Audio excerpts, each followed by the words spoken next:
UFC Vegas 20, Gone versus Rosenstruck. Another heavyweight main event, guys. Should be an interesting stylistic matchup. We got a decent card overall, especially the main card. We got some good fights there. We got the Munoz and Rivera fight, which I've been looking forward to. Got canceled a few weeks back. That is back and scheduled on the main card. So excited for that one. A couple other good fights I'll be going over. Ankalaev is back. Love the guy. Love him as a fighter. High price for him this week. I'll go over that shortly. Little recap from last week. 3-4 overall. 1 and 2 best bets. Blades, obviously. I was on Blades. If they fought 10 times, I think that would happen maybe twice. Just because I don't think Blades is the smartest fighter. I do think that takedown was sloppy, and he got caught. Lewis said after the fight, this is what he was waiting for. The takedown and the uppercut punch or a knee. And he connected and got it. What I thought Blades should have done, obviously, he should have went in better than how he did, right? It was very sloppy how he went in for the takedown. But he was piecing him up on the feet. He was quicker in there. He almost got him out of there in round 1. So I think he could have stayed on the feet, just picked and jabbed, but he got a little too overexcited, went for the takedown and got caught. I would place that bet. Again, I had it by KO. It's not like I chased a minus 400 or minus 380. So we did have the KO, and I think it was a minus 150 price. We did lose on that. Hey, when you bet against Lewis, that can happen. The 1 or 2 times out of 10, that's going to happen, and Lewis was able to catch him there. I thought Blades was a real contender in this division. He still might be. He might be eventually, but he got caught, and sucks for him on that. Let's do a little updated record here, guys. Updated record. Best bets, 46 and 22, 68%. Just dropped percentage there. I told you guys it's going to be very tough to stay in the 70% range. Very tough. Regression is expected. If you guys don't know that, then you shouldn't be betting on sports, to be honest. There's going to be regression when you're in high percentages, so it's going to happen. The question is to stay around that mark or continue to grind and continue to get wins, and that's what I've been doing. First time I had 3 best bets on a card. The one best bet we cashed was Dawkins by KO. Got a good price on that. So that was an easy winner there. Also all over Tom Aspinall. And I wish I went a little heavier on Tom Aspinall by KO. I should have made that a best bet, but I didn't. But we did win a play on that as well. So yeah, 3-4, not the best week, but we're going to get back at it. Good start to the week for myself and System Capping. 3-0 NHL on Monday. 3-0 NHL Monday. Always good to start off the week. And I've been running hot in the NHL, guys. It's very low volume. Like I said, I cap all sports, but NHL, very low volume. Nice 4-0. 4-0 NHL run right now. Check out my website, guys, systemsportscapping.com. Subscription packages are available at a very low price. Also, updated records in all sports. I updated my record after each play, and each week, if you're a subscriber, you get updated details from how that week went, updated records, and sometimes betting advice as well. So it's definitely benefits to be a subscriber. I'd like to thank all the new subscribers and all my long-term subscribers. I thank you guys for that. It does help me a lot and keep me going to do this. I love doing it. So coming off another best bet winner in the PGA. That's a 10-2 PGA best bets record, guys. I try to be limited with them, but I keep finding best bets that I like. And we have 2 more best bets in the PGA this week that I already sent to my subscribers, so I'll be looking at that. No cut this week in the PGA, so I'll be focusing more probably on the weekend. I won't follow it as much during the week. No make the cut parlay this week. And we're over 45 units, 9-month span in the PGA, guys. 45 units. Remember, I bet 1 unit plays mostly, or 0.5 units. So very good in the PGA. Remember, that's not counting outrights. We have 6 outright winners in 9 months as well. No outrights yet. to start the year, but we had Tony Finau last week, lost in the playoff. We had Xander, one time he went second, and we had Cantlay where he went second. So we have 3 seconds. So it's coming any May. I don't focus too much on the outrights. I suggest if you bet PGA not to focus on outrights as much, smaller plays, because it's somewhat of a crapshoot, right? With outrights, your odds aren't as good. That's why you're getting the big plus money. So focus on the matchups, the top 10, 20s, and I like playing top golfer by category and by country. I do well in those as well.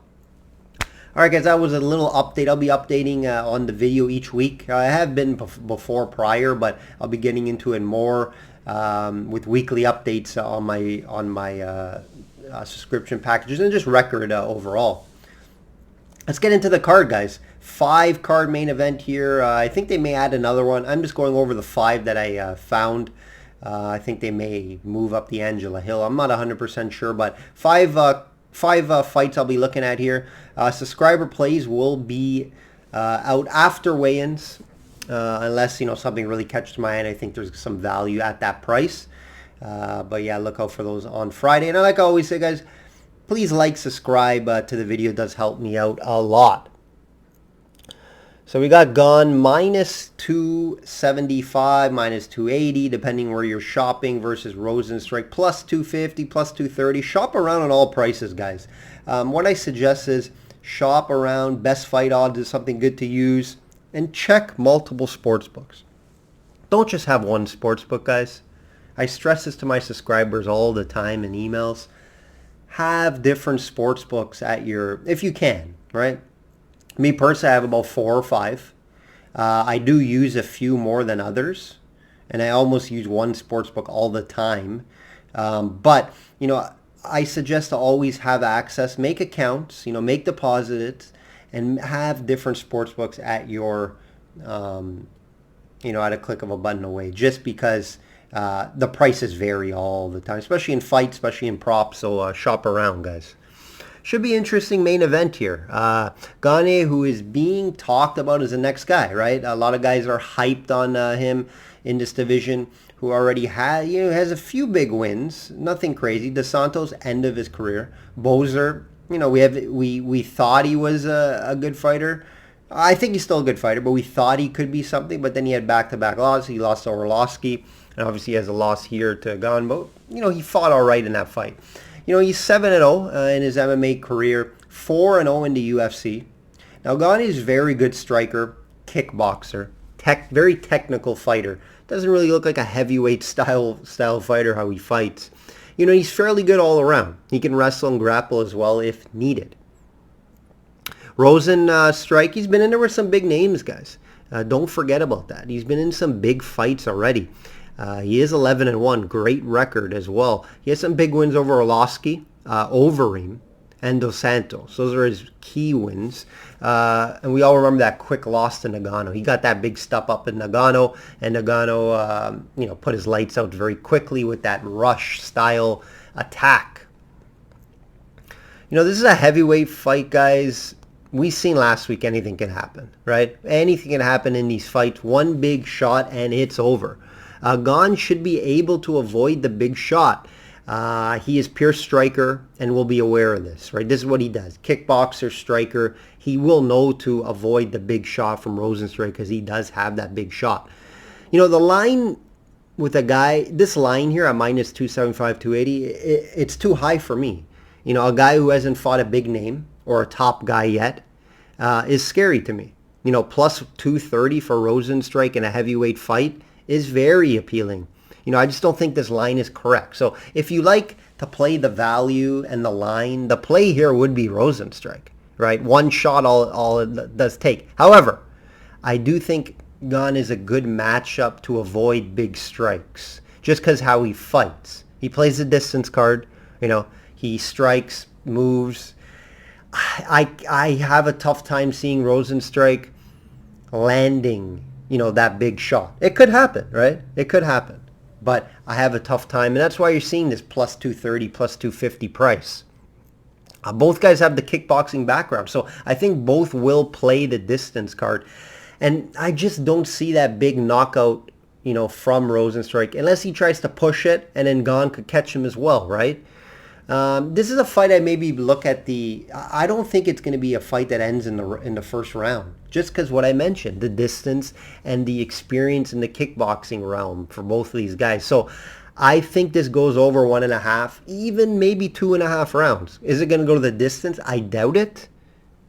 Would I be 100% shocked? No. But, I like the over 1.5, over 2.5. I'm not betting on Gane at that price.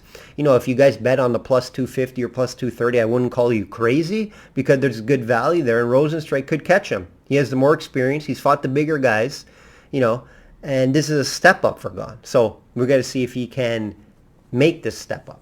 I think he can. I do think he wins this fight. I'm not gonna lay that price. So look at the over in rounds. I don't think this ends in round 1. And I think Gane should get the win, but Rosenstrike, that value is hard to pass up at plus 250, plus 230. So I wouldn't disregard or wouldn't, not agree if you guys bet on Rosenstrike at that price. Co-main, Krylov plus 280 versus Ankalaev minus 360. This is just what I mentioned here. There's some value here with Krylov. It's a Ukraine versus Russia in this one. We got a fun one here. Hopefully Ankalaev, I'm really high on Ankalaev. I really like him. We haven't seen a bunch out of him as of late. Right? We've seen him fight Kutalaba back to back. Right, it kept getting canceled, so we haven't seen much from him. We've seen him beat Kubalaba twice in a row. Krylov's very experienced. He's fought some big names. He has a big win over Johnny Walker in his last fight. A tough split decision loss to Glover Teixeira, who's the number 1 contender right now in this division. And he's fought Juan, the Polish power, who is the champ right now. So that's why I don't get the line. I don't get this line. So with that being said, the price is too high for me for Ankalaev at minus 360. Even if you do KO, it's like minus 120. But, this fight could go some rounds. I don't see an early knockout in this one. I think Krylov has too much experience for that. It just goes back to the first fight I talked about with the Rosenstrike and the value. I do think Ankalaev gets it done. I do think he is, a top 10, top 5 guy in this division. And I think maybe even one day he's fighting for that championship, guys. I just can't lay this price. I do think Ankalaev gets it done. I don't know if it's going to go the full distance. It could. So I don't have an outcome or prop play here. Maybe you want to look at the over 1.5. Probably price is pretty high. I haven't looked at it as of yet. But yeah, I do like Ankalaev. The values with Krylov, with his experience. But, I watched an interview this week on Krylov, and he mentioned as well, he's like, this is a tough matchup for me. He said it. So, yeah, I'm going to go with Ankalaev. I like him. I just don't know how I'm going to bet this just because of the price. De La Rosa plus 115 versus Bruno Silva minus 135. I did a little research on these two. I don't know too much about them. I'm trying to avoid the women's MMA as much as possible, guys. It was hard for me last week to lay off Vieira, and I paid for it. She lost. Should she have won that fight? Yeah, I think it was a close fight. She had the ground control, but good on the judges. Good on the judges for noticing that, and good on the judges for giving it to the Russian fighter because she was more active. Vieira just laid on her, but she was more active with the strikes, even on the ground. She almost got that choke, Vieira. She almost got that choke. Very close fight, but we were on the wrong side of that, unfortunately. Silva, doing some film study on her, great submissions. She can obviously catch Del Rosa. Cleaner record as well, 7-1. She has wins over girls like Barella, Robertson, and 5 of her wins are by submission. And De Rosa, she likes to wrestle, so that could come into a factor here. If she's trying to bring her down in wrestling with Silva could, catch her with a submission, right? That's why I'm a little worried about that. I would say, when it's close like this as women may take the plus money with De La Rosa. But, Silva looks like the better striker as well. So unless somehow De Rosa maybe can grapple with her, get her to the cage, or even just get her to the ground, I can see her possibly winning this fight. But, I lean Silva here. Don't like the price. Don't love betting women's MMA, but yeah, gun to the head, I'll take Silva. Maybe even by submission here, or I could see us going decision as well.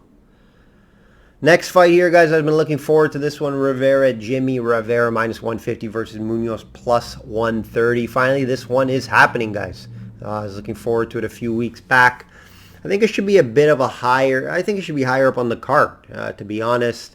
But oh well, right? Rivera's coming off an impressive win over Cody Stamann and has fought the best of the best in this tough division, right? Tough losses versus Peter Yan, Sterling, and the top two guys, right? They're the top two guys right now. They'll be fighting shortly. Excited for that one. Can't wait to see that one. He does have 3 losses in his last 5. But, after that last fight, it did impress me. He looks like he's a new guy in there. I was impressed with Pedro as well. I think Pedro may have got robbed in that fight. Close decision now Pedro's looking at back-to-back losses, and which always scares me. It scares me when betting against a guy on back-to-back losses. In some cases, this probably be one of the cases here. Munoz is getting a little older now. I think he's 34, so he is getting up there, and I think Jimmy's looking the best currently right now. I do agree with the line, and this is why I would bet Jimmy in this spot, just because the line isn't too much. Minus 150 is okay.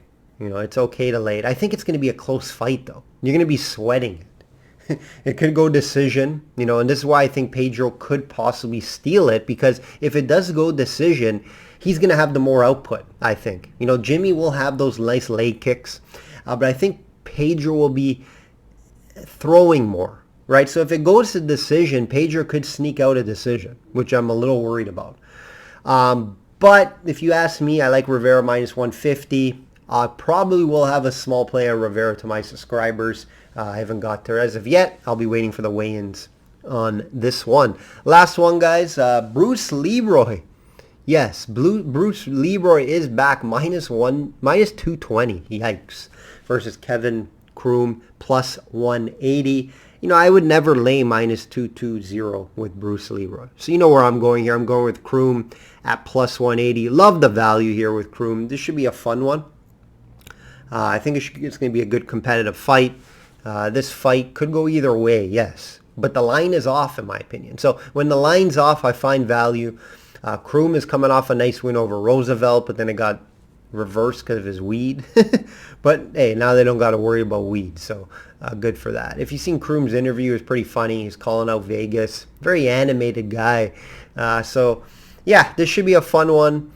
Obviously, Leroy 3 wins in a row. He had that good win over Hooper. Other 2 guys, he should have won them. No big names or anything like that. Kroom 4 in a row. MMA fights, not all in the UFC. He just has that one win in the UFC that got overturned. But this underdog money is very hard to pass off when I think this is more of a 50-50 type of fight. So give me Kroom plus 180. I already bet it. It's going to be sent to my subscribers as well. Of course, I want to watch the weigh-ins just to make sure and, go over any interviews that I need to do to look at. But, yeah, I'll be all over Kroom here at plus 180. All right, guys, that will do it for this week's card. Hope you enjoyed the video. Pretty good card. We got the 2. I can't wait for 2 UFC 259 coming up. It's stacked. The main card is stacked. I posted it before on my social media. Follow me on my social medias, guys. Twitter, System Capping. Instagram, System Capping. I post all my winning or losing tickets in the stories, so you can see all that. Of course, I post as well updates. I go over Twitter. I'll post sports-related information. Of course, my records I update always. All right, guys. Thanks for watching the video. If you are a subscriber, thanks for that. And like I said, always check out System Sports Capping for more information. Like I always say, guys, bet smart and know your limits. Take care.